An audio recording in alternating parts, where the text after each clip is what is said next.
ఓం గంగణపతయే నమః శ్రీమాత్రే నమః ఐం సరస్వత్యై నమః యా దేవీ సర్వభూతేషు మాతృరూపేణ సంస్థితా నమస్తస్యై నమస్తస్యై నమస్తస్యై నమో నమః. క్లీం కృష్ణాయ గోవిందాయ గోపీజనవల్లభాయ శ్రీకృష్ణ పరబ్రహ్మణే పరంజ్యోతిషే నమో నమః. శ్రీకృష్ణ పరమాత్మనే నమో నమః. ఓం నమో భగవతే మేధా దక్షిణామూర్తే మహ్యం మేధాంభ్యజ్ఞం ప్రయచ్చ స్వః. క్రీం క్రీం మహాకాళికాయ నమో నమః. శ్రీరామ జయ రామ జయ జయ రామ రామాయ నమో నమః. ఓం నమో భగవతే అరుణాచలేశ్వరాయ నమః. ఓం శరవణ భవాయ నమః. యూట్యూబ్ ప్రేక్షకులందరికీ కూడా నమస్కారం అండి. నేను పాలపర్తి గురునాథ శర్మ జ్యోతిషం వాస్తు సిద్ధాంతిని.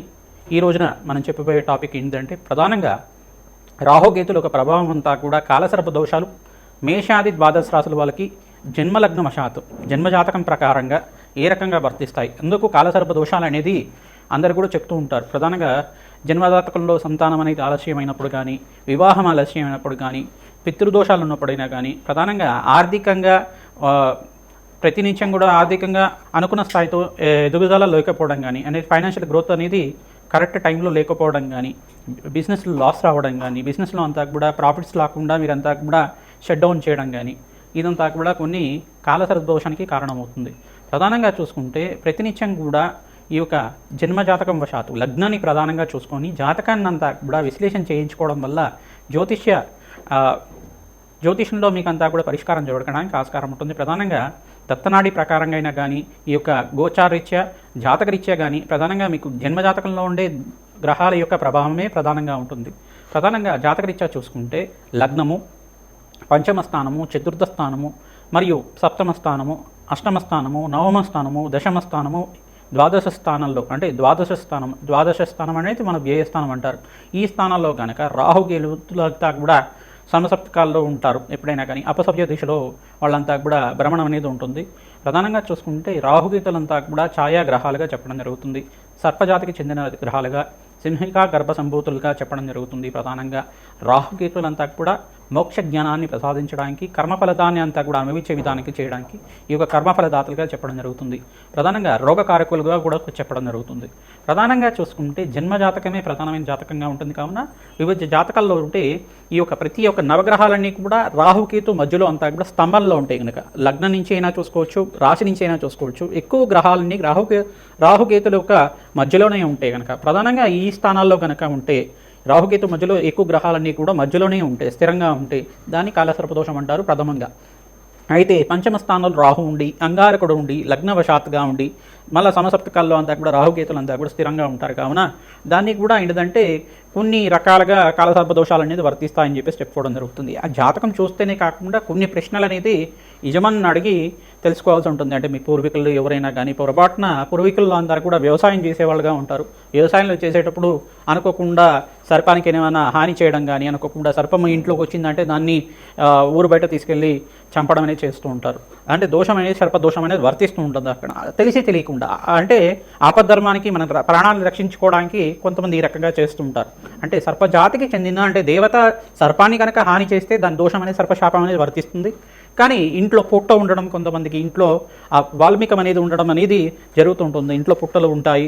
కొంతమందికి మీ యొక్క పొలంలో అంతా కూడా పుట్టలు వెలసడి ఉండడం, దాంట్లో అంతా కూడా సర్పాలు నివాసంగా ఉండడం జరుగుతూ ఉంటుంది. కొంతమందికి ఈ యొక్క పొలాల దగ్గర అంతా కూడా, బావిల దగ్గర అంతా కూడా కొన్ని ప్రాంతాల్లో అంతా కూడా ఈ పుట్టలు అనేది ఉండడం జరుగుతుంది.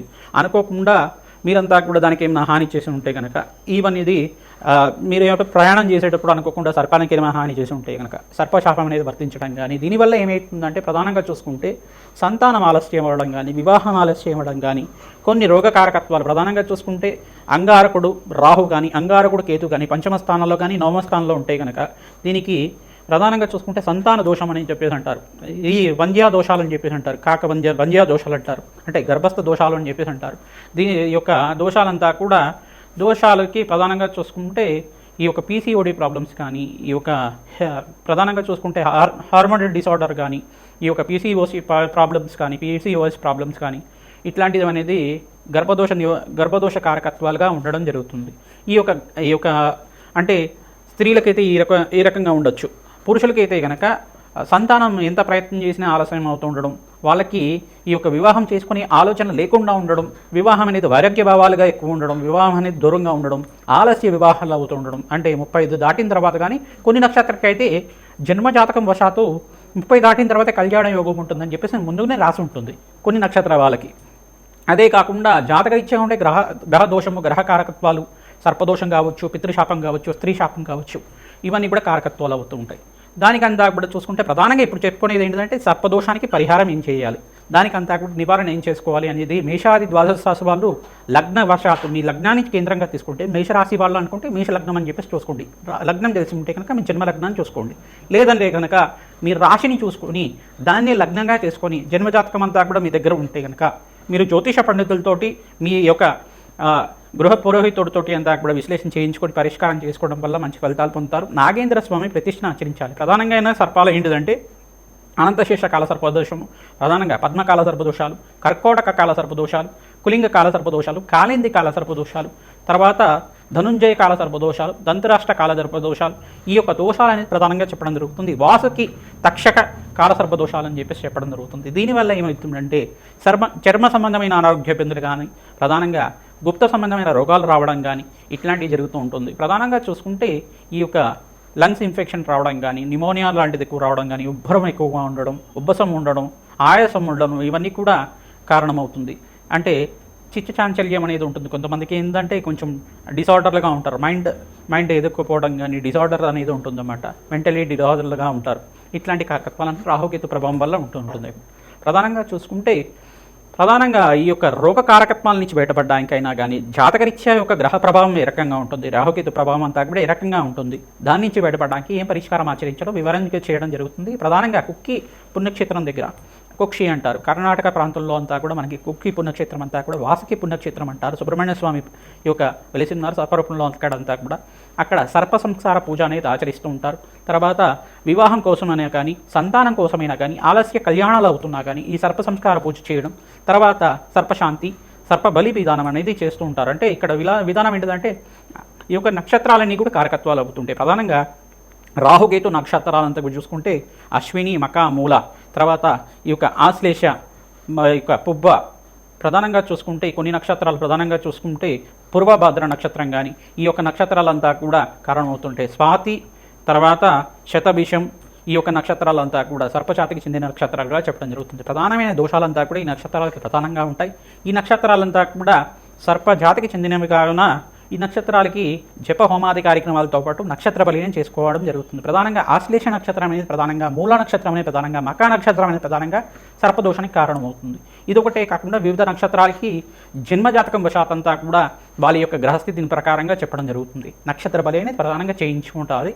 ప్రధానంగా ఈ దోష నివారణకి ఈ సర్ప సంస్కారమే పూజనే కాకుండా దగ్గరలో ఉండే దేవాలయంలో కానీ, పుణ్యక్షేత్ర ప్రాంతంలో అయినా కానీ, నదీ ప్రవాహ ప్రాంతంలో అయినా కానీ సర్ప ప్రతిష్ట నాగుల్ని అంతా కూడా సర్పజాతికి చెందిన జోడు నాగులనంతా కూడా ప్రతిష్ఠ చేయడం, రావి చెట్టు, వేప చెట్టు ఉండే ప్రాంతం దగ్గర ప్రతిష్ఠ చేయడం వల్ల, దానికి ప్రతినిత్యం కూడా మంగళవారం పూట ఈ యొక్క చిమిలిని నివేదన చేయడం వల్ల, నువ్వులు ఉండలంతా కూడా నివేదన చేయడం వల్ల సర్పదోష నివారణ కలుగుతుంది, వంశాభివృద్ధి కలుగుతుంది.